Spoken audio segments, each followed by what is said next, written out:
Hello. That one's working as well.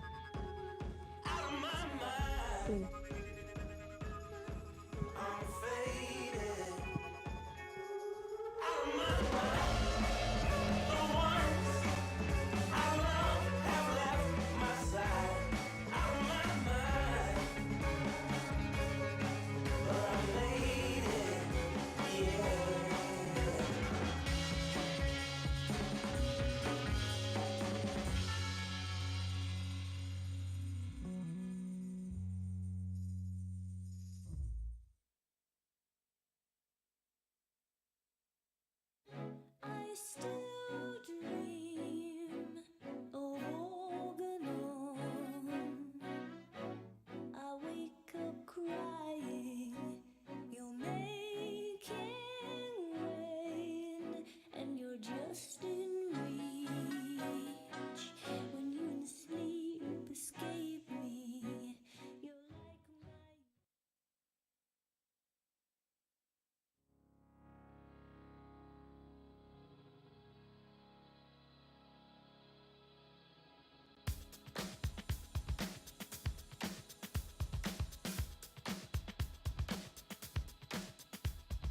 Out in the cold, there's an old man laying down in the flames tonight, smiling to me, and he whistles as they're sweeping him up.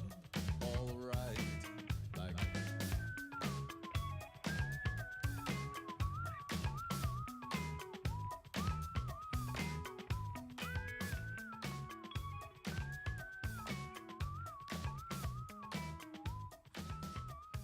I hear them praying. There's parties in the air when nothing else will grow. I'm thinking, what was my password? As the vultures land.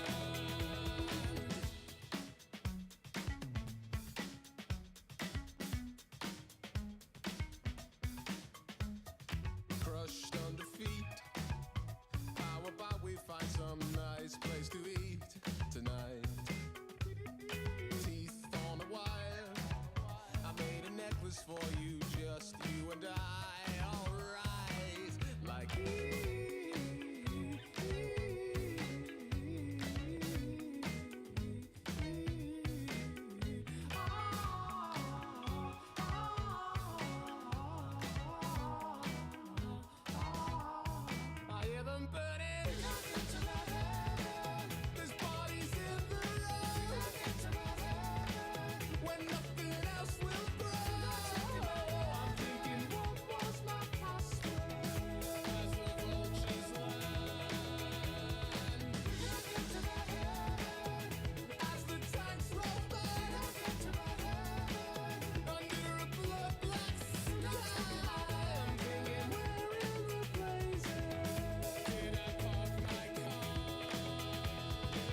Hello everyone, welcome to the Thematic Session 3, Responses of Marine Vertebrates to Environmental Change.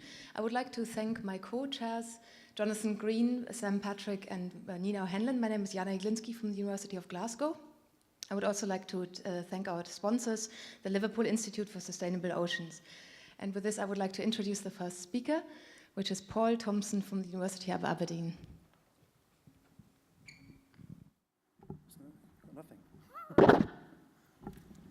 Here's my talk there. Welcome to this very large room.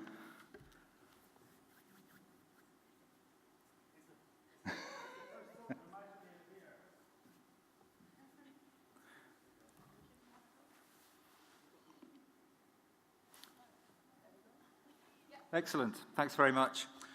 Well, thanks very much for inviting me to give this kick-off talk for this session. In the workshop outline that was put together for the BES, it wrote, marine vertebrates, and in particular those that are top predators, offer an opportunity to study the response to cumulative effects of these threats through the ecosystem. And I guess that's one of the things that for many years, many of us have been saying, and it's probably true, but to what extent can that opportunity be realized? There are many reasons why top predators are actually very difficult to use as sentinels of the health of different marine environments. They're highly mobile. There we go. They're wide-ranging. There's uncertainty over their population boundaries. It can be very challenging to monitor demographic change, although as we'll be hearing through the talks in this session, we've made great advances in that. They're also long-lived, so sometimes some of those responses to environmental change are lagged, which complicates things. And of course, they're exposed to multiple drivers, so when we're trying to transfer that information to management advice, that makes life difficult. But we're also looking at a very broad guild, which often show contrasting trends. So we're building up our knowledge base, as the talks in this session will show, but how easily does that translate into effective evidence-based management advice or assessments of good environmental status? So we may have situations like this, where these are different population trends from a couple of seal species on the left and seabirds on the right around the UK coast or parts of the UK coast, where similar species are showing very different trends over recent decades. So how do we interpret that in terms of general environmental quality? And even if we understand what's happening in some of these areas, because we see spatial variation in these trends, to what extent can we make recommendations about other areas? So one of the things I was asked to do was to give an overview of the kind of threats that many of these species are facing. And one can look at that in various different ways. First of all, from the animal's point of view, this is a slide that I've been using for many years, where in general terms, the threats facing individuals can be broken down quite simply into things like death or injury, disturbance, habitat degradation, disease, and reduction in prey availability, although what we're seeing on the screen isn't exactly what I put there, but we seem to have changed the format. But in some cases, or in all these cases, we'll see some threats to the animals which are perfectly natural, and others which are the result of human activities. And even where we're looking at threats as a result of human activities, death, for example, that might be due to direct killing, bycatch, collision with turbines, as we're going to be hearing about from Ben in future. Those threats also act synergistically, which is going to complicate things further. Then again, if we go out and ask a whole bunch of scientists and stakeholders what they think the key threats are, we'll often get a much more complicated picture. Many different threats being suggested. And one of the things that's interesting as we look, this is from a recent paper, but if you look back over the last few decades, we see trends in the kinds of threats that different stakeholders and different scientists are seeing as important. These are reports or symposia from the last few decades, where we see some common themes in the kinds of threats that people are worried about, but there's certainly variation in the detail. Today, perhaps the common theme are renewable energy impacts, noise, pollution from often the newest pollutants like plastics that we're concerned about. Looking back, many of those threats are captured in those very early papers like the 1985 UNEP paper, but over the years, we've seen changes in the key threats that people are worried about. Early days, much more looking at exploitation and direct kills. Where it was pollution, it was perhaps focusing on oil and organochlorines. More recently, one started looking at direct fisheries interactions. Pollution by noise started to be an issue in the 90s. And then in the noughties, perhaps indirect fisheries interactions, ecotourism starting to be an issue in some systems. But how much of that change in emphasis is really due to a change in the pressures or due to a change in scientific understanding, or is it simply reflecting academic and societal fashions about some of these issues? The other thing that the workshop is trying to do is to see how we can use our new understanding to support an evidence basis for future conservation prioritization and management action in the marine environment. So that's a key aim, to improve management. But I think very often when we're doing this kind of science, it's easy to forget what the options might be for managing some of these threats in the marine environment. There are no quick fixes. We can't easily go out and buy reserves. We can designate new marine protected areas, and there's been a number of issues recently, but just drawing lines on a map isn't necessarily going to help. The change we see is going to be more gradual through political and societal changes which are influencing how we go about managing the seas. And these MPA networks give us an important new framework, but we still have to come up with good advice about what management should go on in those areas. And we're pretty limited in the options that we have. We can permanently ban particular activities, whether that's fishing or certain types of fishing or deep sea mining. But most of the new MPAs that we're looking at are very large, they're multiple use, and so it's going to be much more complex than this. We have to look at ways of deciding which activities are most appropriate. Where we can't ban them, we can use alternative designs. One of the very topical threats at the moment is underwater noise, for example, from seismic survey and pile driving of offshore wind farms. We'll hear more about other impacts of wind farms later on from Alex. And in some of these cases, those issues can be designed out. We could, instead of using piled metal structures for turbines, we could use concrete gravity bases. But sometimes, in trying to reduce one anthropogenic stressor, we may be creating other environmental issues. Is it better to use an awful lot of concrete to come up with a gravity base, or have a short-term impact from underwater noise during piling? Where we don't have alternative designs, we may be able to modify procedures. A good example are some of the methods that have been introduced to reduce seabird bycatch on long lines. In other cases, the benefits are not necessarily quite so clear, and the intensity of the threat isn't as clear.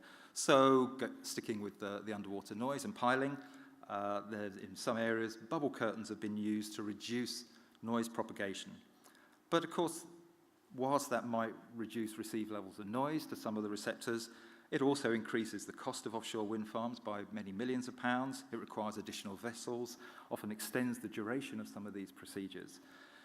So what's the overall balance of that? Could that money be used to mitigate other impacts which might have a much greater conservation benefits for some of these populations, for example, reducing some of the direct kills from bycatch?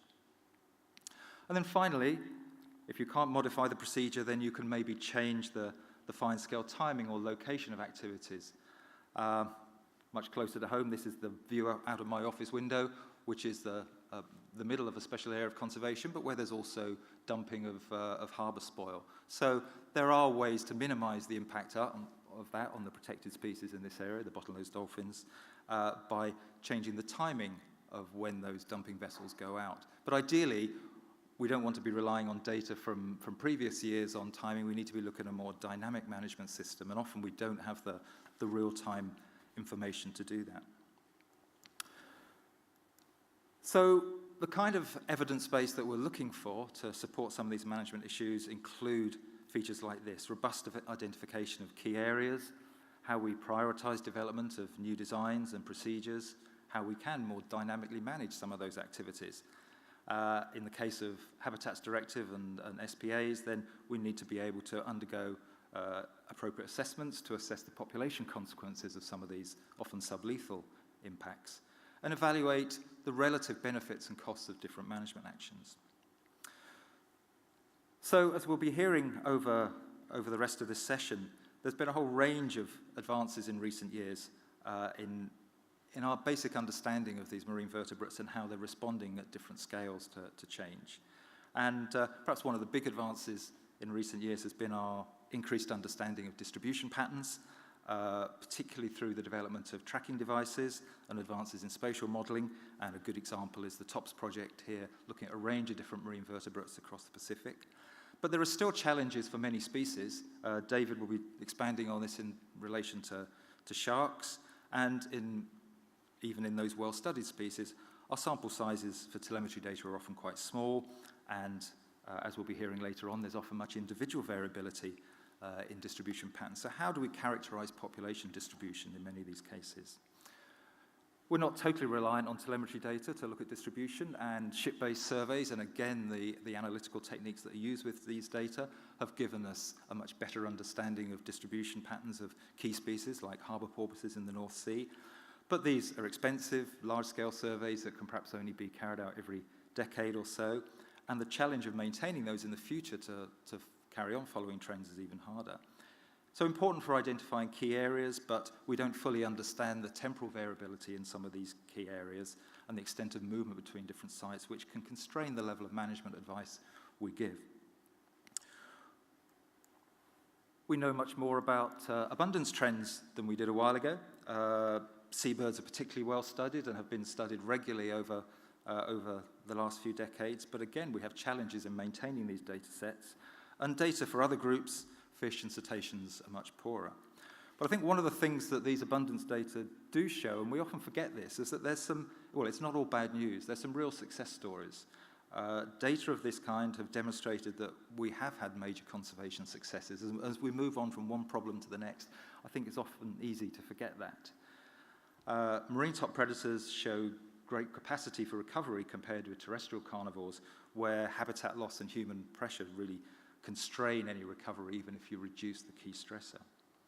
But in general, we've been much better at monitoring trends in abundance, whether those are up or down, than really understanding what's driving those trends. And if we're going to understand the drivers of trends, then we're very much coming to need those individual-based studies which permit us to assess vital rates and get a better understanding of how those vital rates vary in relation to different natural and anthropogenic stressors. That's challenging in many marine species.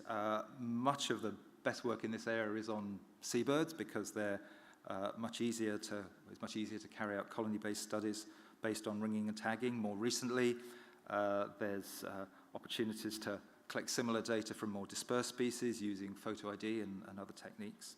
And in combination with advances in capture mark recapture modeling, we're now in a much better position to use these data to explore the influence of different drivers. And this is an example that I often use, which I really like, Steve Vautier's work, where he was able to look at the relative importance of natural variation in survival in the guillemots as reflected by variation in the winter NAO, but also looking at anthropogenic impacts on top of that, looking at the relative importance of oil spills in this case. So these kinds of data are going to be vital for disentangling some of these different drivers. But those individual-based studies are relatively rare. They're often not available for populations of conservation concern. And we've got many examples of unexplained declines and indeed, in some cases, unexplained increases. Stellar sea lion in the Pacific is a good one, but closer to home, harbour seal populations on the bottom right there around the Scottish coast show varying trends from increasing in some parts of Scotland on the west coast to declining very dramatically in Orkney and Shetland and in areas like the Forth and Tay. And in many of these cases, we don't even really know if we're looking at top-down or bottom-up processes which are driving these changes. And to what extent are some of the changes that we're seeing in species like harbour seals a result of competition with recovering populations like the grey seals that I showed in that earlier slide?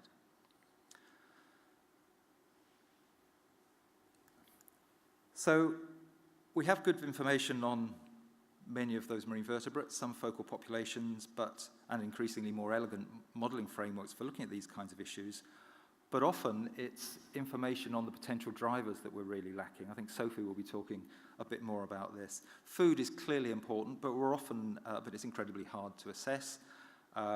And often we're ending up using proxies for prey availability, like the winter NAO or sea surface temperature, when we start looking at the potential for how food availability may be driving some of these changes. One of the other issues, and one of the reasons that we've often tended to use proxies, is because we're looking at these very wide-ranging predators. We're often using colony-based studies, and we don't necessarily know what the local environmental conditions are for individuals from those study colonies. And as the tracking data are maturing, then we're getting a much better understanding of the levels of individual variation in distribution, and therefore exposure to different threats and indeed different natural conditions. So these are data from one of our study populations, formers, where we're looking at average locations there of males and females from one single colony on a small island in Orkney, showing that there are big differences which are also consistent from year to year in where individuals are going. They're even in different management areas amongst the OSBAR regions. And Sarah is highlighting this in another system where even with colouring data, you can start understanding how individual differences in birds from your study colonies lead to differences in exposure to different environmental threats. In the case of the formers, then we recognise that those different birds and actually different sexes will be exposed to different levels of bycatch, different levels of plastic pollution, threats that we know may be important for those birds, but threats that we may not be able to fully understand if we carry on treating all the individuals from some of these study colonies as the same. So one of the things I think moving forward we need to be doing better is being able to measure individual exposure to threats in these individual-based long-term studies. And Alice will be talking about pollutants in a moment, has already started with her colleagues linking individual exposure of contaminants based on blood samples to the kind of long-term vital rate data for albatross populations. And we're increasingly getting a range of new tools to do this through blood samples or using novel techniques, for example, in relation to plastic pollution. Now there are new measures available to try and look at exposure to plastics, which we can link in with some of these species to see how that variability in distribution may be affecting exposure to different contaminants, and then assessing whether or not that has impacts on vital rates.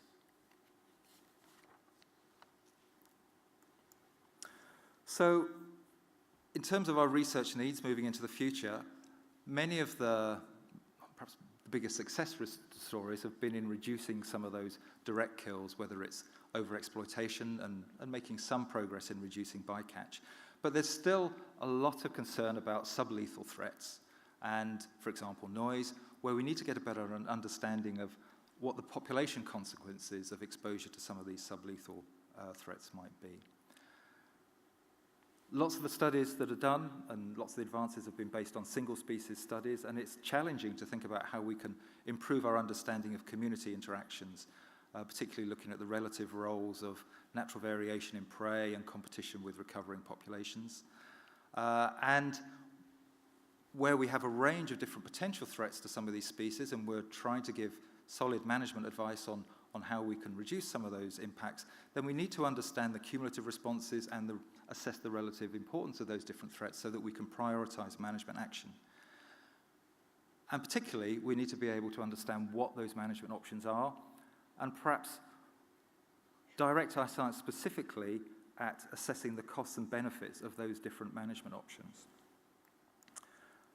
Moving forward, that's going to perhaps involve better integration between studies on different populations and in different regions, and hopefully that's the kind of benefit of a meeting like this where we can compare notes. But I think very often we are, as well as comparing notes, are going to have to think much harder about focusing collection of data on potential drivers in the right areas for the right species. Now we have a much better understanding of the scale at which many of these animals are working. We can do a better job, hopefully, of identifying or how we go about collecting the environmental data to look at drivers at an appropriate spatial scale. And when we're looking at ways of using this information to improve management, I think there's much to be many benefits of improving our interaction with industry at a very early stage, and the managers as well, so that we better understand the design and management options that these folks have, and we can, again, target the science to try and disentangle the most appropriate management options.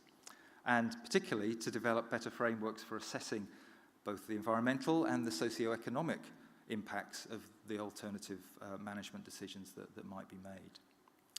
So hopefully that's given a kind of broad overview of some of the topics we'll be hearing about in more detail, and I'll finish there and we'll leave space for the rest of the speakers. Thank you.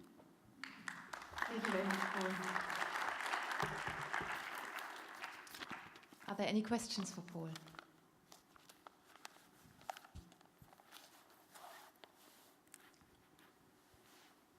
Yes. Thanks, Paul. I was thinking about what you said about integrating data and also kind of making use of sparse and patchy data from census or surveys or demography.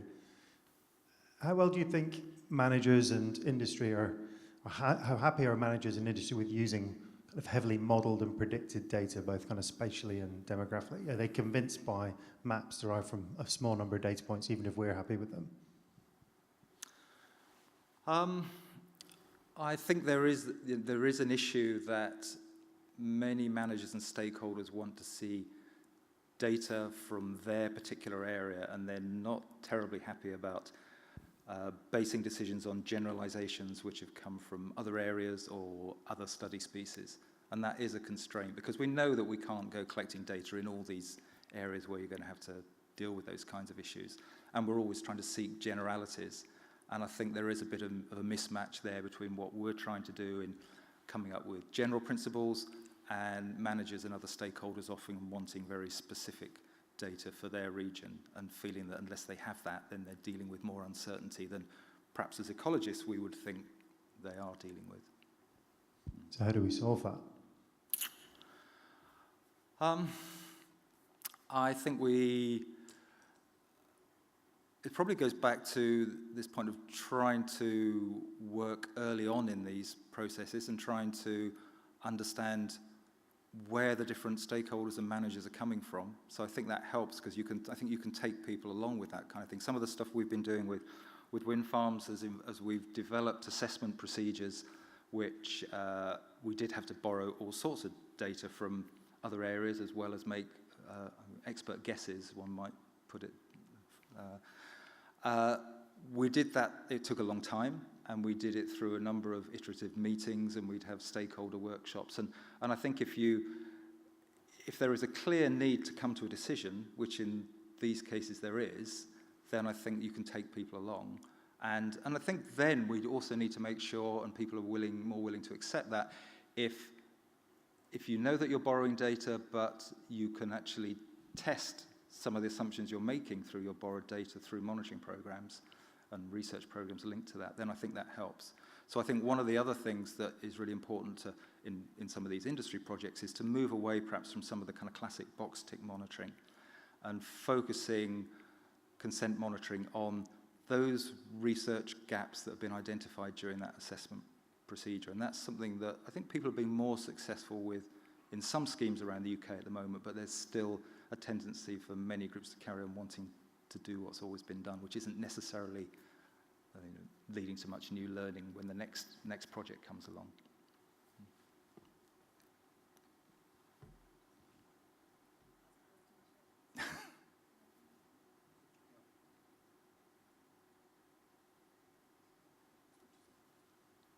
John killed the mic.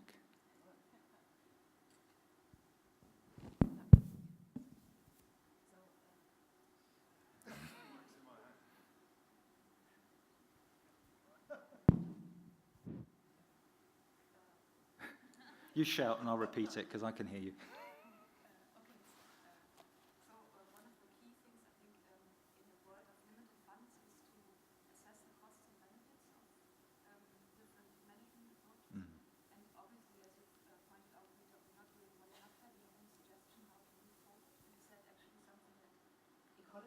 On their own? Hey. Or do we have to link up with other disciplines to do that better? So the bit of the question you might not have heard was, actually, do you want to say it again now it's working? Yeah, okay. So I was asking, as Paul pointed out, one of the key things in the world of limited funding is to assess the costs and benefits of different management approaches and of targeting actions to particular species, which might lead to umbrella effects for other species. And I was asking if we are, as ecologists, should be doing this, if we're doing this enough, and if we should link up with other disciplines to do that better in the future, to actually make use of the limited funds that we have. I think we have to link up with other disciplines, because I think as ecologists we're not even necessarily sure exactly what currencies we should be using with some of that balancing. And perhaps the example with piling turbines or using gravity bases.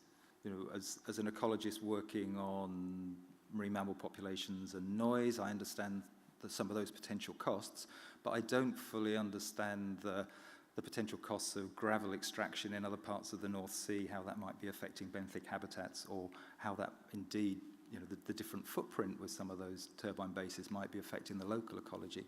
So perhaps more mixing across ecological disciplines, but clearly also looking at environmental economists and other social scientists as well. Thank you. Great, so thanks again to Paul. Let's move on to our next speaker. So our next speaker is Alice Caravieri from CNRS.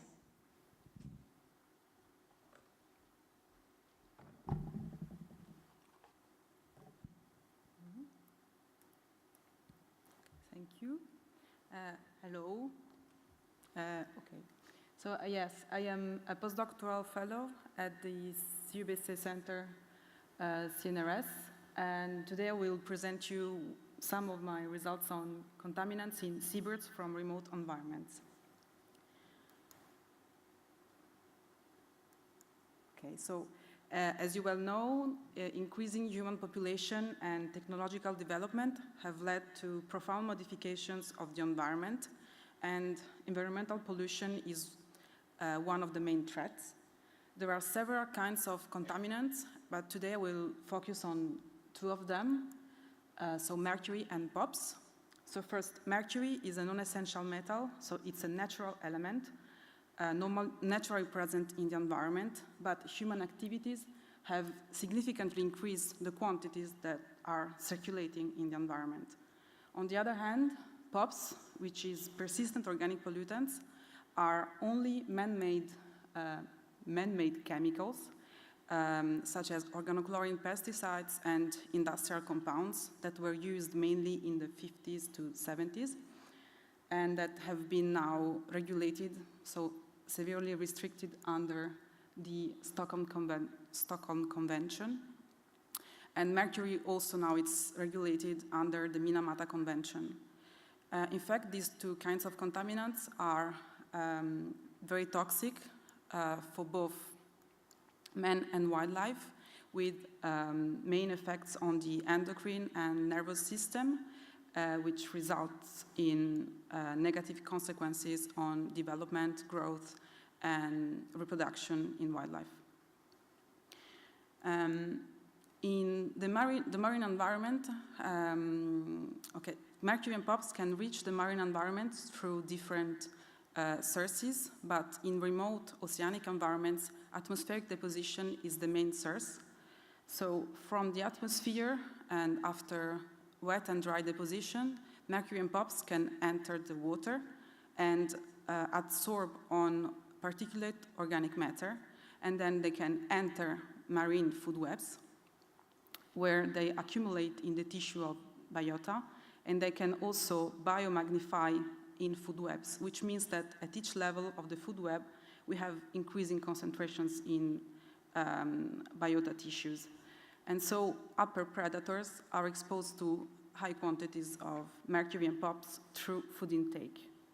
And among upper predators, seabirds have been used extensively as bioindicators of contamination because they are long-lived, and also they are colonial and philopatric, which means that they are accessible during the breeding period and can be followed over time.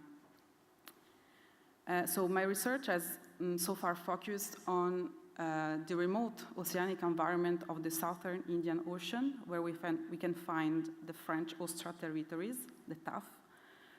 Here, millions of birds breed, and during my PhD and postdoctoral work, we have sampled more than 30 species, so we have non-destructively sampled feathers and blood, in which we measure mercury and POPs. And our main questions were, first, to document for the first time mercury and POPs concentrations in these species from these sites, and then to try and understand the explanatory factors of exposure. And of course, we wanted also to understand if documented concentrations were related to negative effects. So first, can we find mercury and POPs in these remote populations? And as you can guess, yes, we could find mercury in all individuals sampled. Here you have two species, one of the least contaminated and one of the most contaminated one, the wandering albatross. These are mercury levels in feathers. So this wide range of concentrations is comparable to that found in other marine birds worldwide, and is higher when compared to terrestrial birds. And this is because mercury is effectively biomagnified in marine food webs. And just for context, levels in birds are normally higher than those found in man, especially for population with an omnivorous diet, while population feeding mainly on marine prey have quite higher levels. Now, with respect to POPs, I present here the levels in plasma of HCB, which is a pesticide, but also a byproduct of industrial reactions, in plasma of seabirds from our study site. These levels are low when compared to other birds worldwide, in particular when compared to Arctic species. And again, for men, we have much lower levels in blood. So just to sum up briefly, we find a wide range of mercury concentrations in these seabirds, with some species having very high levels. We find low levels of POPs, and we found big differences between species and also between individuals for concentrations. So now, what are the factors that drive this variation? Because there are several sources of variation when we have an information on mercury and POPs in some tissue of seabirds. So concentration may be explained by intrinsic factors such as age, sex, or physiology in general, but also extrinsic factors such as feeding habitat, marine prey type, and season. So we wanted to understand the relative contribution of these two kinds of factors. So to this end, we sampled a very large seabird community from the Kerguelen Island, so we sampled 27 species, which belong to different phylogenetic families and have contrasted feeding strategies. So we could compare the intrinsic phylogenetic factor to the extrinsic food type factor. Here you have mercury concentrations in feathers in the 27 species. So you can see that we have very different concentrations depending on species, and these differences are mainly explained by the prey type of the birds, with species feeding mainly on crustaceans and small fish having lower levels than those that feed on larger fish, squid, and other birds. So prey type was much more important than phylogenetic family in explaining differences between species. And this result also shows that mercury is effectively biomagnified in the marine food webs of these birds. But as you can see, we have some species that have very high between individual variation in concentrations. So we studied this further. in particular in the wandering albatross. In fact, at the Crozet Islands, at Possession Island, all individuals have been followed for 50 years. So in 2008, we sampled a large number of birds of known sex and age, and we tried to look at the influence of intrinsic and extrinsic factors on accumulation of mercury and POPs. So we'll briefly present the fact that there is no effect of age on mercury and POPs concentrations in these birds, despite a very large age window. And in order to study the effect of feeding habitat, we used a chemical proxy of feeding habitat, so the carbon stable isotope ratio. So by measuring this proxy in the seabird blood, we can understand where the seabird fed. So here are the results on mercury in blood of the individuals as a factor of the carbon ratio. This graph means that the individuals fed over a large latitudinal gradient from subantarctic to subtropical waters, and the wide range of habitat corresponded to a different degree of exposure to mercury, with individuals feeding in subtropical waters having very high levels. So we have high transfer of mercury in subtropical waters, and this was unexpected from a biogeochemical point of view, and this result highlights the fact that trophic structure may be more important than some physical factors to explain exposure. Now, with regards to POPs, you have here the sum of pesticides in plasma of wandering albatrosses as a function of the carbon ratio. And contrary to what we found for mercury, we have the individuals that fed in subantarctic waters having the highest levels. So contrary to mercury, we have more transfer of POPs in cold waters. And this is consistent with biogeochemical predictions, in particular with the grasshopper effect, which predicts higher concentrations of volatile contaminants in colder waters. So just to sum up this part, we have shown that feeding ecology is critical in explaining both between species and between individual variations in contaminant concentrations, while intrinsic factors are less important. And by controlling for these factors, we are able to document geographical and also temporal differences in contaminant concentrations in food webs. So, are these concentrations of concern to the birds? As I previously said, mercury can impact reproduction in birds. In particular, it can have negative effects on parental behavior, for incubation behavior or chick rearing behavior. And POPs can also have negative effects on survival and long-term breeding probability. So we tested this kind of effects in the wandering albatross because the individuals that were sampled in 2008 were followed over 4 years afterwards, and through macro-capture modeling, we evaluated their survival and breeding success. And so we show that mercury and POPs had no effect on survival, but they had an effect on reproductive success. In particular, mercury decreased long-term hatching success, and POPs decreased long-term fledging success. So yes, these concentrations are of concern, in particular when you consider that POPs concentrations are quite low when compared to other seabirds. So now, why measuring contaminant in this remote population is important?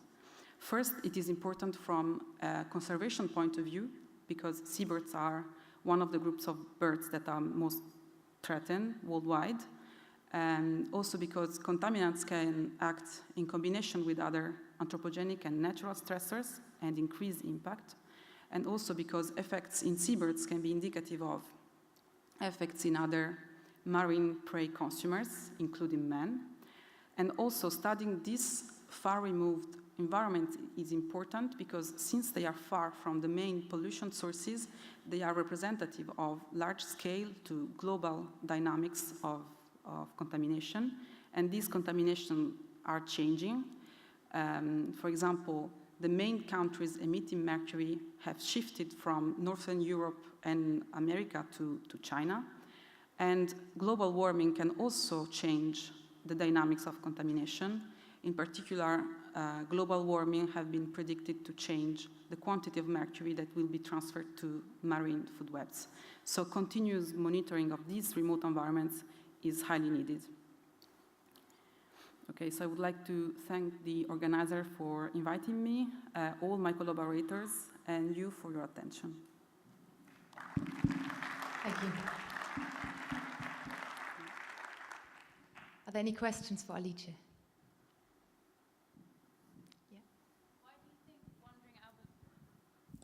Why do you think wandering albatrosses have such high levels of mercury, given that giant petrels feed on other birds and they seem to have lower levels? Giant petrels also have very high levels, but wandering albatross, even if they don't eat other birds, they are very, very high in their trophic web. They eat very large squid, and when you look at their nitrogen ratio, they are, at Crozet, they are really the top predator. They're very high in the trophic web.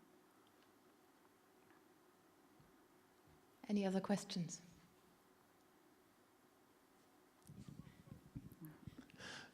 Alice, have there been many historical studies of feathers, for example? Like, have you compared current levels to museum specimen levels? Is there an increase in these things? Yes, we have done that in penguins, and in the southern hemisphere, trends are different depending on species. In our results show that maybe in the sub-Antarctic region, there has been a slight increase, while in Antarctic species there is no change. We compared feathers from 50 years ago to now. Yeah, but we think that, like in the northern hemisphere, there are several studies showing that there has been an increase in some species. And in fact, the fact is that there is a lag between the increase in mercury emissions and mercury deposition and what we find in birds. So we can expect then in the next few years we could see an increase, because there is still a lot of mercury circulating from legacy pollution, which still needs to be integrated in the marine environment. So how long is this lag? It depends on the environmental zone. Like, for example, in the surface ocean is some decades, while in intermediate waters, then it's centuries, and deep waters is very long. So the cycle is very long, and that's why mercury is so dangerous too. Because even if we decrease now emissions, there is so much mercury around that we can expect increase yet. So this is obviously a global problem. How well is this globally understood geographically? Are there any kind of areas on the globe where we lack complete understanding? Yeah, there are, for example, these areas are not well studied, and yes, and it's really a global problem because mercury is really volatile, so it's distributed globally. But there are several studies in the northern hemisphere, but in the southern hemisphere, much less. Good. Thank you very much, Alice, again. And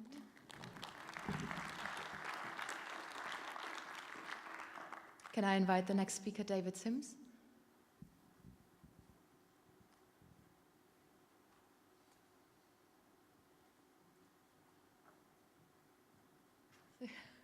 There you go. Yeah. Further away than I thought.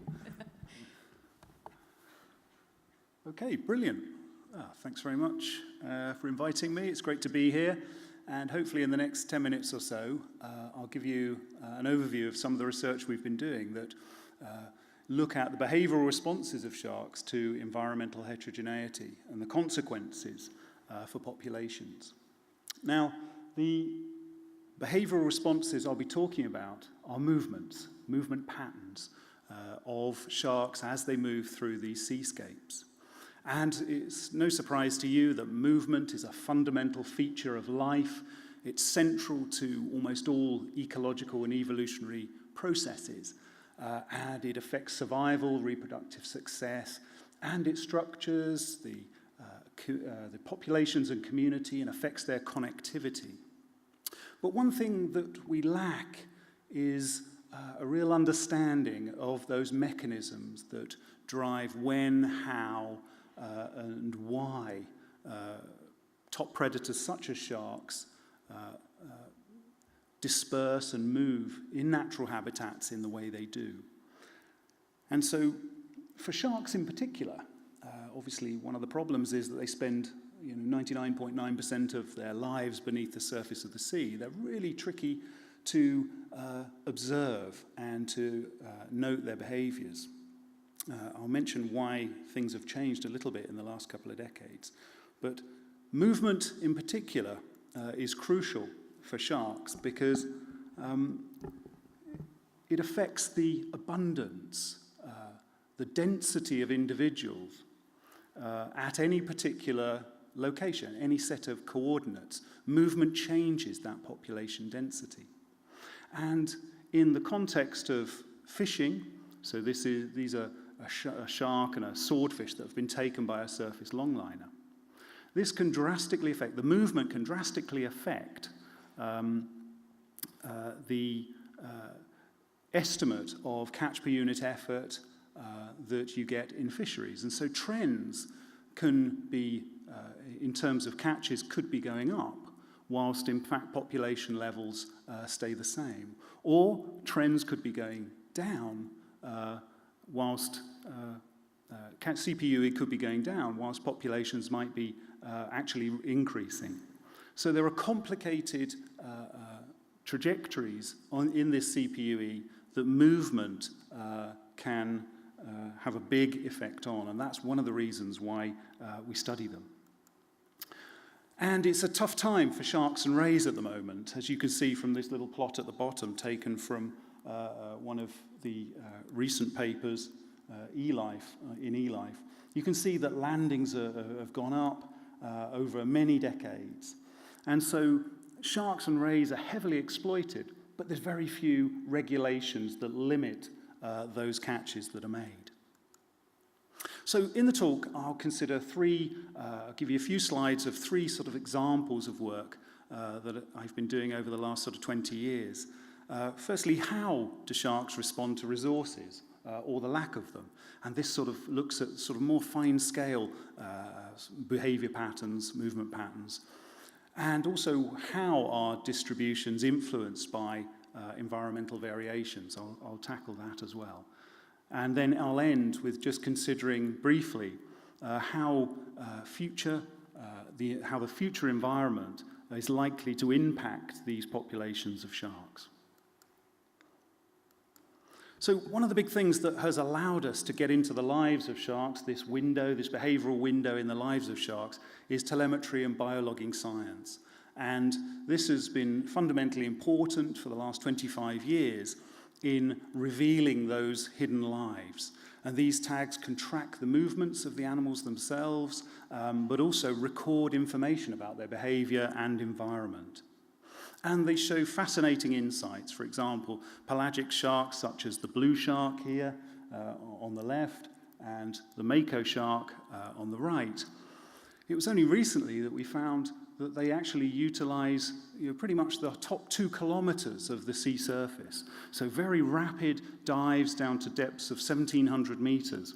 When really these, if you read any guidebook on sharks, these are generally considered epipelagic species. So these tags reveal these incredible behaviors that the animals undertake. And so just on the first of those questions, how do sharks respond to resources or the lack of them? This is an old slide, and I apologize for all you old lags out there who have seen it many times before. But it exemplifies the point well that sharks, in this particular case the basking shark feeding on zooplankton, change the amount of time they spend in a particular area depending on the density of the plankton. That's no surprise to us. That's our classic sort of area-restricted searching. But we can see that basking sharks, when the density here is very low, up on the top track here, this was measured along the track of the animal. When it's particularly low, the animal has a generally straightened out movement and sort of extensive movement versus this sort of bundled up, sort of ball of string unwound type behavior, very high area restricted searching around these high density zooplankton. So time spent in patches rises as one might expect with zooplankton density. So that's just an example at the fine scale. And what we did a few years ago was try to test the predictability of patterns in relation to environmental gradients. So could we predict what sharks and other pelagic species were doing in particular areas and with differences in productivity and temperature and so on? And we looked at lots of different species. And one of the things that we wanted to test were these very simple sort of movement models, the so-called Levy walk and the Brownian random walk. Could we see vestiges of the patterns of these simple random models in the movements of the sharks themselves?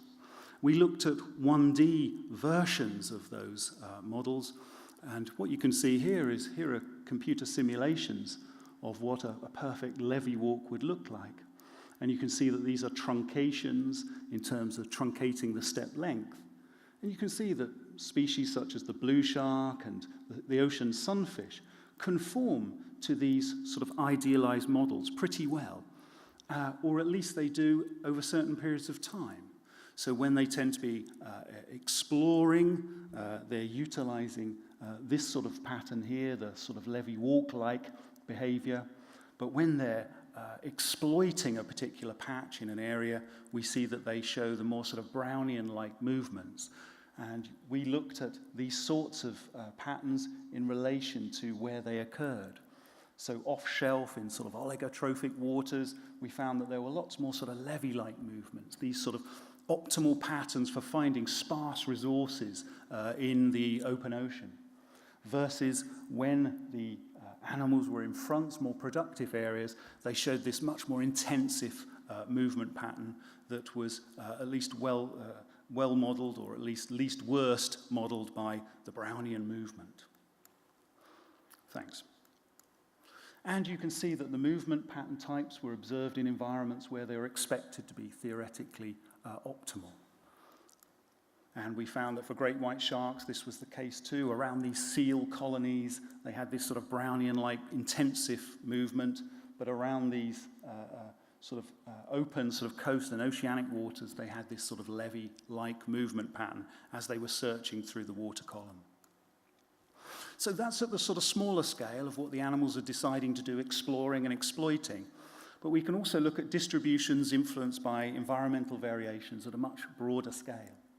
And so with collaborators, Nuno Queiroz and Neil Hammerschlag, we tagged over 100 individuals of different species, blue sharks, short-fin mako sharks and tiger sharks, hammerhead sharks, and looked at where they were hanging out in the North Atlantic Ocean.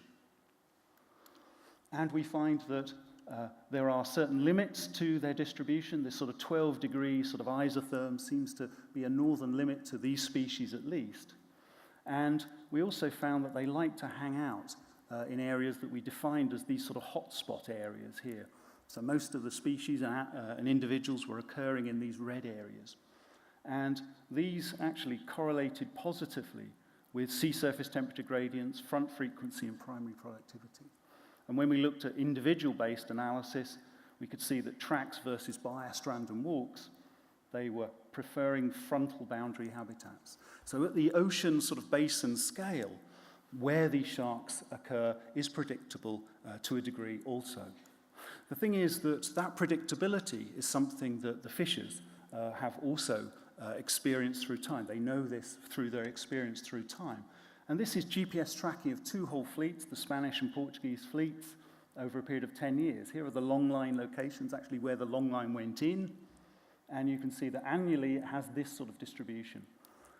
You can see that during winter, spring, summer, autumn, there are movements, a bit of shift further north in summer, but generally speaking, the pattern is pretty similar year-round. So every day, every week, every month, these similar areas are being exploited. And what we found was that there were persistence in the overlap of sharks and longliners. We were tracking the sharks with satellite tags and tracking the longliners as well over about 200 vessels over a few 10-year period. And we found that about 80% of the blue and mako tracked range overlapped the longliners. And through time, 2005 versus 2009, there was persistence in where these patterns occurred. So here is a big sort of hangout area, a hotspot of sharks, where the Gulf Stream converges with the Labrador Current, the cold current from the north. And the persistence in this area, we suggested, was indicative of hotspots potentially being at risk of over-exploitation. These were areas that the fishers went back to again and again. And so there was year-round tracking of the sharks. So my last couple of slides is just to give you a taste of what longer-term environmental change, so how the environment influences sharks, I've mentioned, how fishers interact with that sort of pattern. And here is an example of how those two come together in perhaps a more obvious way. So how will environmental change impact populations? Well, around the globe there are oxygen minimum zones. This is where the levels of dissolved oxygen are between 20 and 90 micromoles of oxygen per litre. And these generally are areas depauperate in oxygen that range from about 200 metres depth to about 800 metres. And what's important about these areas is that they are expanding due to climate-driven changes. So the area and volume of these oxygen minimum zones are expanding. And what we found from some of the tracks, you can see here blue sharks entering the waters of this oxygen minimum zone, we find that there's a behavioural shift, that as they enter this zone, they're pushed further to the surface as they don't want to spend all of their time in this low oxygen zone. And the sharks are interested in things like Vampyroteuthis, these deep water cephalopods that they consume when they're down there at sort of 500 meters plus.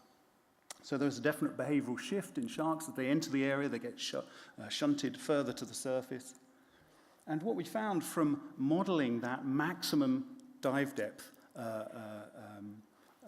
maximum daily dive depth of the blue sharks was that in the future, if we look at how sea surface temperature is changing with this, how the oxygen is depleting, and it's thought to be reducing by about 1 to 7% over the next sort of few decades. Combining these two environmental changes with, and the effect of those on the maximum daily dive depth, we see that in the future, so in about 50 years' time, the actual level, the habitat of the sharks will be compressed. As the oxygen minimum zone shoals towards the surface, the habitat of the sharks will be compressed. And this is an issue, of course, for sharks where the longliners are setting their hooks at 150 odd meters. This means that the sharks are going to be passing these hooks on their dives more frequently than if the habitat wasn't compressed. So anyway, just a flavour of the sorts of things we've been doing. Obviously, this sort of research is what we're working on mainly now, simply because of the double whammy of warming and low oxygen ventilation in the oceans affecting the vulnerability of sharks to fisheries. So just to sum up, sharks show complex movement patterns. Some of the patterns appear predictable in relation to the environment. The pelagic sharks aggregate ocean-wide in these frontal boundary hotspots, and the longliners know where these are, and they overlap them year-round, sort of 80% of the time. Hotspots may be at risk of overexploitation, but the combination of climate warming, increased SST, and stratification, as well as deoxygenation, will further reduce shark habitat and increase the vulnerability to fisheries in those areas where the OMZ is expanding the most. So I'll leave it there if that's okay. Thanks.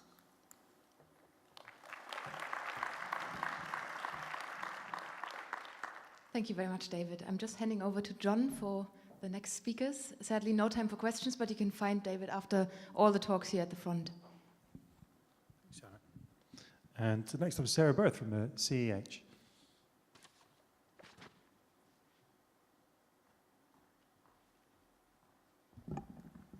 Hi, so sticking with the movement theme, I'm going to talk about the impacts of extreme weather on survival in a partial migrant.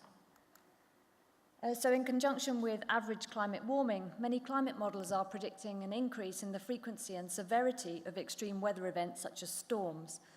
And these are known to have severe detrimental effects on fitness, including reduced productivity and survival probabilities. And as Paul so very nicely set the scene for my talk, in order to truly understand which components of the populations are likely to be impacted and have their fitness reduced, it's important to try and identify individual heterogeneity within populations and how this might link to fitness effects across extreme environmental perturbations. And one source of individual heterogeneity which might be very important is movements and migration. And partial migration is a very common strategy in nature, occurring across a very wide variety of taxa. And it's where a population comprises a mix of individuals that have a resident strategy, remaining in an area throughout the year, and also individuals that migrate seasonally away from that area during the non-breeding season. And migration from previous studies has been shown to sometimes be state-dependent or sex-specific, and that fitness can be associated with different migration strategies within a population, so reproduction and survival might differ between migrants and residents. And also that in some populations, migration is fixed and becomes canalized in the population, and in some situations it can be flexible and individuals can change their migration strategy temporarily. But migration strategy may affect vulnerability to extreme weather events and affect associated fitness. And the balance between the costs and benefits of migration may change under different environmental conditions. And this is because individuals with different migration strategies might be exposed to different environmental conditions if weather is very localized, and also because migrants and residents may differ intrinsically from each other, perhaps due to things like competitive ability or carryover effects between things like reproductive effort. However, because of the real difficulties in collecting enough individual level data to look at fitness responses across environmental perturbations, very few studies have been able to address this. However, one very nice study that has looked at this found that there were correlations between migration strategy and fitness, with residents tending to survive better across years without extreme weather, but that this pattern was reversed during a year of very severe cold, when residents survived more poorly than migrant species.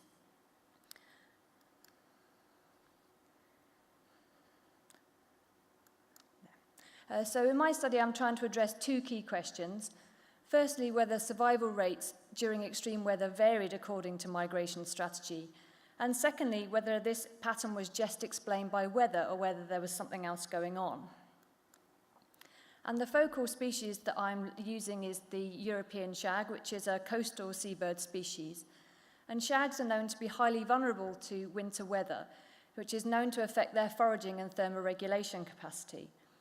And periodically, shags undergo these mass mortality events, which are very rare, but very extreme events that can affect adult survival very strongly. And over the last 30 years that shags have been studied, there have been 4 of these extreme weather events, with 2 occurring recently that I'm going to talk to you today. So one occurred in the winter of 2012-13, where over 700 corpses were recovered along the east and north coasts of the UK. And then one occurred subsequently in 2013-14, when more than 340 corpses were recovered. And this is compared to an average level of 69 corpses in a normal winter. And what's really nice about the shag system is that we're able to monitor individuals year-round, so not just during the breeding season. And the focal population is the breeding population on the Isle of May, which is an important colony for this species. And individuals at this colony are uniquely marked with field-readable colourings, which means that individuals can be resighted in the field.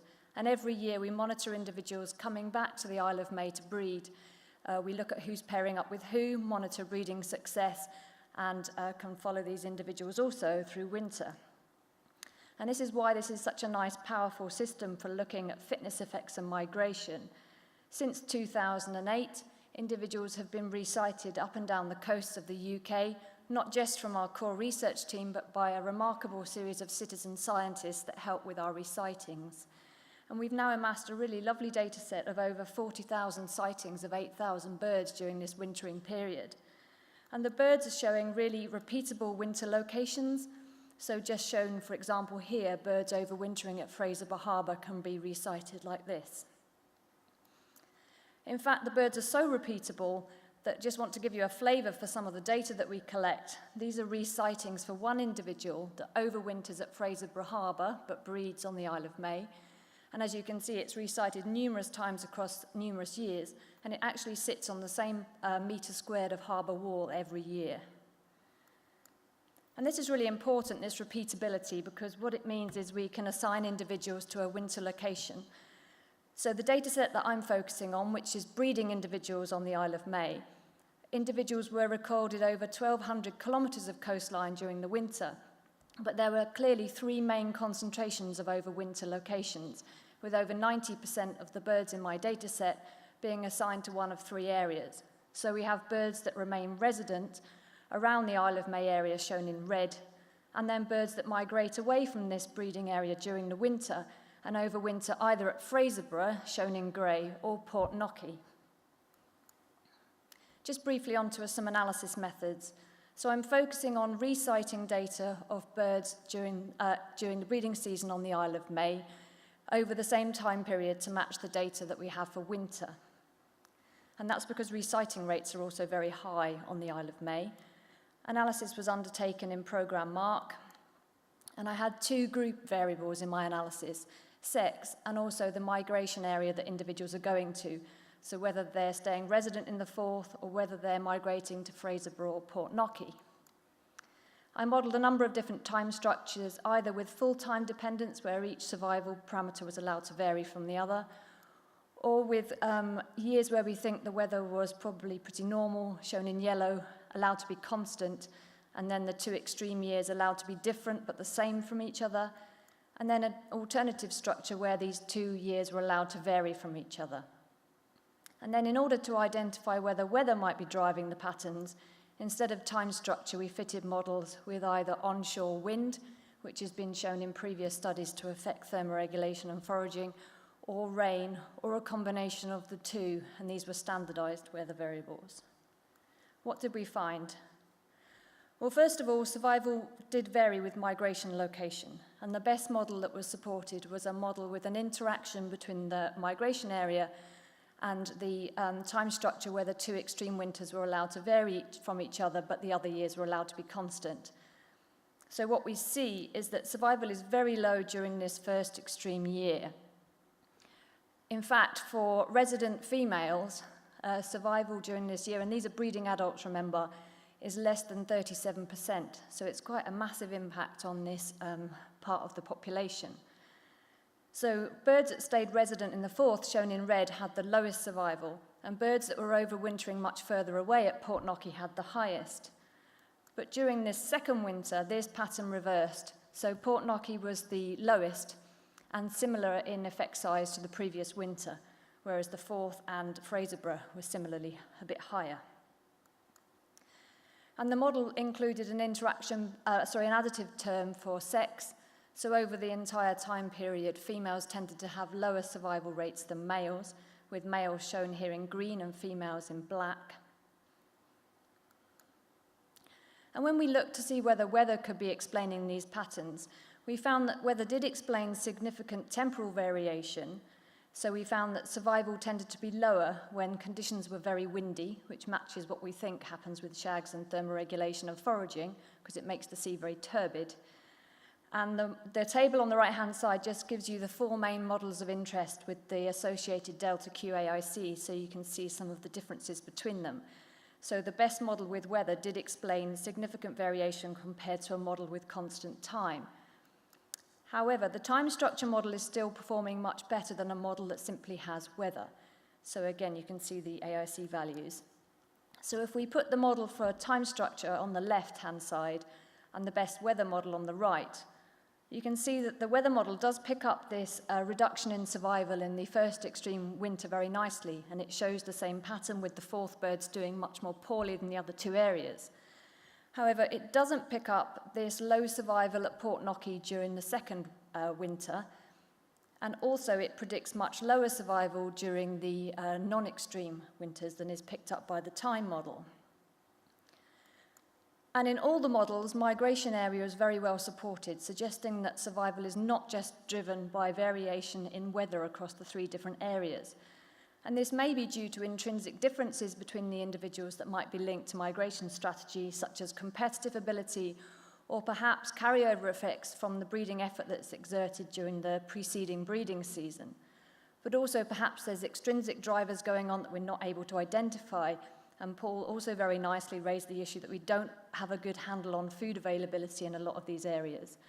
Or perhaps there's threshold weather effects going on that our models are not capturing correctly. But also what's interesting is we have concurrent extreme weather events for the first time in our data set. And there may be the potential for ripple effects to be operating, perhaps in conjunction with carryover effects from breeding. So for areas where survival was very low during the first winter at Forth and Fraserburgh, perhaps the most vulnerable component of the population was already dead by the time the second winter hit. And so these birds were therefore, the remaining birds were very resilient and not affected by the second poor weather. However, at Port Knocky, where the survival rates were a bit higher, perhaps this second weather had another carryover effect and knocked these birds on the head. So to conclude, survival was very low during winters with extreme weather, with the weather model predicting the low survival in the first winter. And in fact, survival levels were very low, with just 37% of female residents predicted to survive, which has important implications for population dynamics. Clearly, migration area was linked to survival, but the patterns were not consistent across the 2 extreme winters. And we speculate that there may be intrinsic and extrinsic drivers explaining these, in particular perhaps competitive ability between the different areas. But what is certainly clear is that extreme weather affects the demographic consequences of migration strategy and is linked with survival. And this is important because it suggests if extreme weather is likely to increase in frequency and severity in the future, this may play a key role in the population dynamics and perhaps the persistence of partial migration strategy in this species. Thank you very much.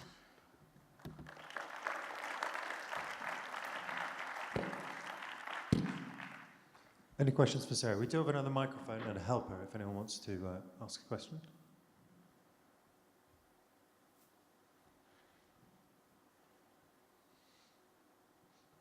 Me again.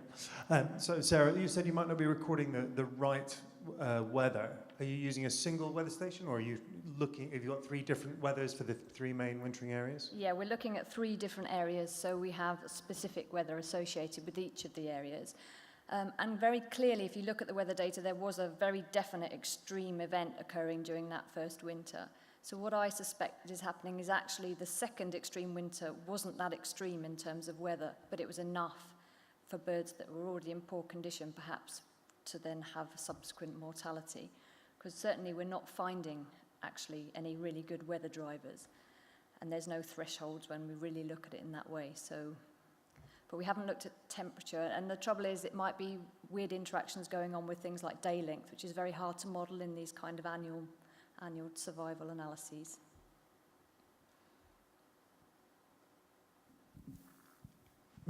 Yep. So, sorry, I can't. Do you have any logger data which might tell you how activity patterns vary in relation to those different weather conditions? Not during the winter, apart from GLS stuff. So we have very broad spatial data, but certainly not any sort of detailed logger data during that season. We have some, so we know that there are effects with foraging time, so that matches our sex effect. So Sue Lewis has found, for example, that female foraging is more affected by wind. So we do know weather's important, but I suspect it's not explaining that second survival effect here. Okay, thanks very much, Sarah.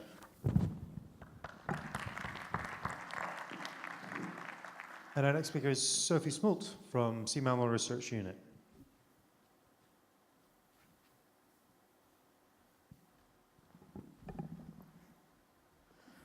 Hi, right. just a bit of a strain for me to see over the top of the podium. Could I ask, please, that you don't tweet actual slides from this talk? I'm sorry, I haven't put the logo on, but some of this work is still in preparation for publication. Okay, I'm here to talk about marine mammals and fisheries today. This talk co-authored with my colleagues Simon Northridge, Phil Hammond, Iossi Paradinas, and Jana Rantin. And before I get started, I want to also do the thanks, in particular to Mardik Leopold, who provided us with some porpoise data, which I'll go on to talk about. Okay. So managing fishing has some objectives that are fairly clear: getting food, making a profit, providing employment for people in a safe way, and at the same time aiming to have sustainable fish stocks, so to avoid some of the dire consequences of overfishing, which we've been hearing about today, including changes in ontogeny and size structure of populations, as well as overall biomass. At the same time, we need to conserve other kinds of biodiversity, so the populations and distribution of marine mammals being one of those. And managers in general ask us to look at data that we have, to think about possible management actions, and predict the outcomes of these in the future. And generally, the actions we're talking about here involve changes to fishing effort, either its intensity or its spatial distribution.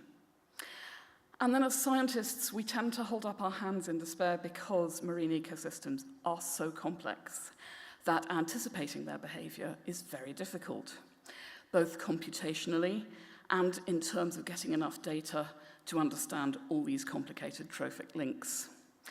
But managers need answers now, and that's not because they're being difficult, it's because we have to make decisions today. So what do? So we tend to get different kinds of responses to this. Rules of thumb, such as the 1/3 for the birds rule. We need to keep a certain amount of biomass in the system to provide for dependent predators. We also can go for simplified models, often involving single species, such as maximum sustainable yield, or PBR in the case of marine mammals. Or we can go for the more complicated kinds of models, from just a bit more complicated, such as gadget models with maybe just a few species in, and then building on those, going on through EcoPath with its full representation of carbon throws through the ecosystem, and on to fantastic individual-based models with multiple species in. So there are many approaches what's going to work for marine mammals. And what I'll be talking about today is on this boundary between the single and just getting into the multiple species models. And I'm going to talk about some examples based on studies involving harbour porpoise in the North Sea. So this is a small-toothed cetacean, and it is a fast-living, early-dying cetacean. So in contrast to our Moby Dicks and our bowhead whales, which can be as old as a granny, these things don't live much beyond 20, have about 1 calf per year, and are consumers of commercial fish, including whiting and cod. They're also, unfortunately, prone to bycatch in static gears. You'll see a familiar picture here, and I'm going to show it to you yet again. This is one of the SCAN's survey results showing roughly where the harbour porpoises are, and the SCAN surveys can also give us estimates of abundance in the North Sea area. Here is a gruesome picture of an unfortunate porpoise which has had an encounter with static gear and been drowned, not been able to get to the surface to breathe. Okay, here's a figure. On the y-axis, we see in euros the value of cod removed from the North Sea system by various predators. I have a feeling that actually the axis labels have got lost, sorry.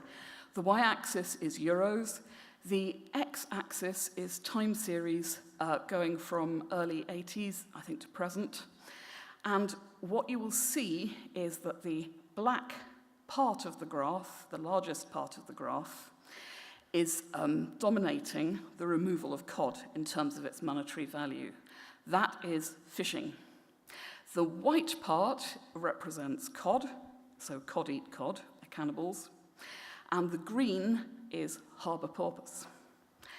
And the reason that other consumers are not represented here, for example seals, is that actually in the North Sea system over this time, their consumption simply didn't feature on this graph because it was not big enough to show up. So how does that place harbour porpoises in the picture of managing fisheries? So we know our managers want to know how to predict what's going to happen in future. Well, what next? Where does this graph go next? This will depend on porpoise diet, and that might change as the ecosystem changes. So that's one source of future uncertainty. And it also depends on the number of porpoises in the system. What's that going to be in the future? And can we indeed conserve it as we are meant to do? So looking at diets, we can think of diet as a vector of consumption rates, and of this being a response to a vector of prey availability. And the consumption rate of any given species is going to be a response to the abundance of all different prey. So the amount of curry that you eat may be a function of how much curry you're offered, but also whether there's tempting naan breads on the side.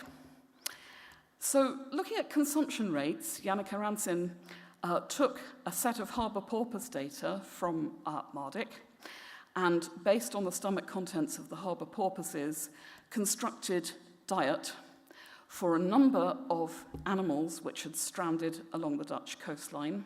We had corresponding data for these in terms of when and where exactly they were stranded.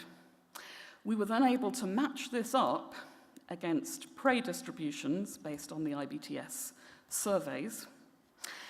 And mapping the prey, we could take a look at where the porpoise stranded, and using porpoise movement data, put a cookie cutter over the fish map to estimate the abundance of fish to which the porpoise had been exposed prior to stranding, giving us an estimate of the prey that had been in that animal's environment at the time when it was last feeding, which would contribute to its observed diet. Putting these numbers together, we estimated a functional response for these animals, and so, for example, the proportion of cod in the diet of a porpoise we expect to increase with cod availability, but also to come down as other prey becomes more available. And if other prey is superabundant, the consumption of cod might be quite low. You can map this across the different prey species in the animal's diet and get some prediction of how its diet will respond to prey abundance. We then have solved part of our problem, this part about porpoise diet. But what about the other bit, the number of porpoises? That's part of the what next that we still need to deal with. And to look at this, in my mind immediately thinks population model, because I like population models. So we can construct potentially a nice population model for our harbour porpoises going through time with a population growth rate and some sort of carrying capacity. And we have these little boats removing porpoises representing bycatch. They are removing fish as well. But from the porpoise's point of view, it's the bycatch that is the problem. So can we construct such a population model? Well, tricky. We are very short of data. We only have 2, and we'll soon have the results of 3 surveys. We have limited knowledge of porpoise vital rates to construct this model. So we could come up with a best guess model, which would be kind of a simulation, really, not fitted very closely to true data. And these data-poor cetacean situations are often encountered, and the IWC developed a catch-limit algorithm approach for dealing with data-poor populations. But this was always intended for large whales, and our challenge was to have a go to see whether this could work for something with the fast lifestyle of a harbour porpoise, but with still fairly infrequent surveys going on, roughly every 10 years to 5 years. So if we fit a simple model to sparse data, We can do it if we really simplify the population down. We ignore all its age structure. We ignore fecundity and survival being different, so we just have a population growth rate in here and a carrying capacity. And that equation, there's a few quantities by catch, there's this population growth rate, and then there's this thing called depletion, which is the population size compared to the carrying capacity. If we observe this system, we can adjust by catch according to the catch limit algorithm, such that if depletion is too high, we try to stop bycatch altogether, and if depletion is considered acceptable, we allow a small amount according to the bottom equation. We can vary a tuning parameter to adjust exactly the amount of bycatch that is allowed. But will this work? And the way we're going to test whether it works or not is in virtual reality using simulations, where we go back to the idea of this simulated population with our best guess vital rates, and we implement a full age-structured model. It's not a real population, but it's something like one, we hope. We use that to generate a virtual survey with some error. We then apply the catch limit algorithms, fitting a simplified model to that virtual data, setting bycatch, and then we go back round the loop again. If that's the bycatch, what happens to this simulated population? And we run that for 100 years, and then we do that whole thing a number of times to see what happens. And here are some results. Here's a population progressing through time as a response, and if we allow the population to be just over 80% of carrying capacity, and we allow that to happen 50% of times, we count that as a success. That works for our base case, and if we include some tweaks, so we have declining carrying capacity in the background, we can also, in fact, get the CLA to work. It's sufficiently responsive that can deal with our model being a bit misspecified. So we have nailed two aspects of this what next problem, and we're almost there. But there are a couple of things we need to attend to. One of them is the issue of space. We know that porpoises are redistributing, and we don't exactly know why. This is likely to affect their interactions with fishing. Bycatch, we know, is very spatially non-uniform, and the risks of bycatch are going to correspond with the intensity of fishing in different places. We also have a harbour porpoise population, which genetically falls into, we think, a north and south distinct area.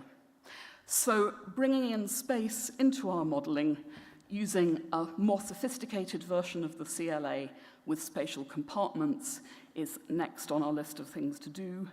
And in order to have spatially resolved foraging, perhaps we could go the way of Jakob Nab-Nielsen's group and have a look at some agent-based modelling of foraging in the North Sea. Thank you very much.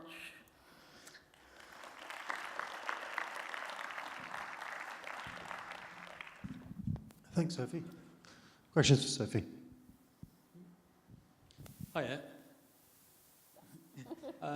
On your last points, it's not just the porpoises that have shifted their distribution, but also the cod. And to me, we've just published a paper that says that cod are moving towards the Norwegian Trench. So actually, their spatial overlap has almost completely separated. Yes. And so I think that'll be quite interesting. And that's, I think, one reason why we really do need to think about these things, because we know that prey are shifting too. So yeah, it's going to really change these trophic interactions. Yeah. It'd be nice to know a bit better what's happening with some of the important prey, particularly sand eels in some parts of the North Sea. Yeah. Do you think the genetic distinction between the North and the South might give different behaviours that might lead to differences in the susceptibility to this bycatch? That's a very interesting question. And there are plans to try to get a better handle on that population distinction, both by looking in more detail at the movement data, such as we have it, but also maybe looking at some environmental DNA for the harbour porpoises to see if we can really get a better feel for how distinct these populations are. But yes, it would also be nice to get hold of the northern diet data from northern stranded animals in the North Sea to see if their functional responses are similar or not to those in the south. Okay, thank you, Sophie. Thank you.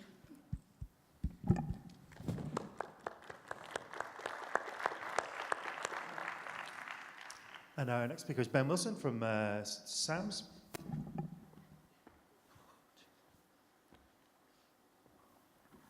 Here we go. This is the next talk in the scrambled slide lottery. Hopefully my pictures will stay together. Okay, I'm going to talk about good noise, bad noise, tricky case of balancing physical injury against acoustic disturbance in marine vertebrates with tidal energy devices. Okay, and we've all heard about renewable energy quite a bit in the last few years. One of the issues with solar photovoltaics or onshore or offshore wind energy is their unpredictable intermittency. However, there's another resource that's all around our coastlines, around the UK, is particularly good in Europe, is tidal streams. So that's the flow of water associated with tides reassorting themselves. And the fantastic thing about those, they're intermittent, but they're predictable, and that's a very attractive feature. As a result, there are a number of companies that are looking at tidal stream energies as a potential and developing turbines that look somewhat like wind turbines or something completely different. There's a series of technologies moving ahead right at this very moment. Here's a couple of examples. There are several dozen other type versions being progressed. And those machines those ones there are between about 1 and 2 megawatts in size. An onshore wind turbine might be 4 megawatts, an offshore wind turbine might be 6 to 8 megawatts in size. So to generate commercially valuable quantities of renewable energy, we're going to have many of these devices on the seabed. And this is an artist's impression of what it might look like for the Maygen array, which is an array of turbines going in on the Pentland Firth in the north of Scotland right now. They were going in last month, and I think the last one's going in now or just has gone in.